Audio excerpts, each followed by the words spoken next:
A month after the National Executive Committee of the All Progressives Congress endorsed the extension of the tenure of the party's National Working Committee and state executives, President Muhammadu Buhari rejected the decision. He cited its contravention to the Nigerian constitution as well as that of the party as reason for his new stand. Today we'll take a look at the intrigues in the first of our Sunday specials. There was a lot of apprehension ahead of the February the 27th National Executive Committee meeting of the All Progressives Congress. Reasons for the anxiety were clear. News had filtered around party members that tenure extension canvassed for members of the party's National Working Committee would stand. We are all aware that the tenure of the current NWC and the executive members of this party, both elected and appointed, comes to an end June this year. The NEC has decided to extend the tenure of the current NWC and other executive committees at various levels till for another 12 months. Despite the reasons adduced for the extension of tenure, many members of the party were not happy with the decision. They argued that the party would be going against its constitution if it opts for tenure elongation instead of a national convention that is provided for in its law book to elect its executive. And after a few uneasy months in which some members tried to wrap their minds around this new development, respite came the way of those opposed to the tenure elongation.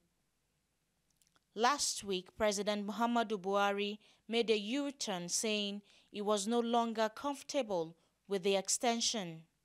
Caucus meetings are precursor to what would normally be discussed at NEC. I am therefore of the firm belief that it is better to follow strictly the dictates of our party and national constitutions rather than put APC and its activities at grave risk. Fortunately, we have already approved a timetable for the holding of congresses and elections. I think this should be allowed to go forward, but I have taken time to listen to my legal advisors constitutionally given to me in terms of the Ministry of Justice that our decision is contrary to both the party and the constitutional position. This new turn of event did not go down well with some members of the party who felt betrayed by Buhari's sudden change in stance. The NEC decided to set up a small team to advise the party on the way forward on this matter. At the moment, there is no decision taken, so the position of NEC still stands from the last meeting. But there is a technical committee at the moment that is looking at it. That position may change tomorrow, but as it is today, that is the position of NEC. An NWC member who spoke to TVC described the issue as very sensitive. I am not at liberty to speak for the party on those kind of things.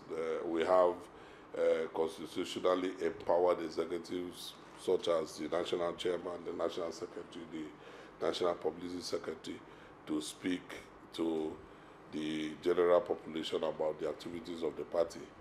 Members of the party in the National Assembly also bared their minds on the issue, calling for a critical review of the decision on tenure elongation.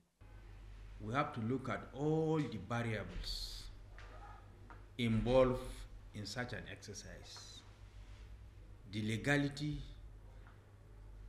and otherwise of such an exercise, the constitutionality and otherwise of such an exercise, as well as the issue of opening off the democratic space for wider participation by all members of the party, and by extension, participation of all Nigerians It's illegal, it's illegitimate, and it's also an aberration. And I made it very clear to them that the party will be heading to a disaster. What the president has done is to save the party from an ill-fated flight, for which the president, national executive of the party, would have led us to doom. From his own view, is illegal and unconstitutional. So we, as a member of the National Assembly, it's illegal. It's better to accept what Mr. President has said is illegal and unconstitutional. But a lawyer, Daniel Bwala, has a different perspective on issues of legality raised. If APC had continued with these people without the Congress, because they are trying to avoid a problem that will present APC as an unprepared political party, it can be permissible. And the fear then, because what the president said was that we don't want a situation where we continue with this, and then if this is challenged later in court, then it will affect the nomination of our party. With the greatest respect, I differ, because we have had now plethora of authorities of court where what either Electoral Act or party constitution expressly provided, but which was not followed because of crisis, and the court accepted that the crisis could necessitate the need for them to alter the constitution at the moment for the purposes of bringing a greater good for the people. Many political watchers are of the view that Buhari's decision to turn around and oppose a decision that was taken in his presence without his raising an eyebrow was only aimed at pacifying Tinubu ahead of 2019. But the fear of many APC sympathizers now is that if the party is to hold congresses and elective conventions before the 2019 election, it may not be able to survive the crisis that will follow.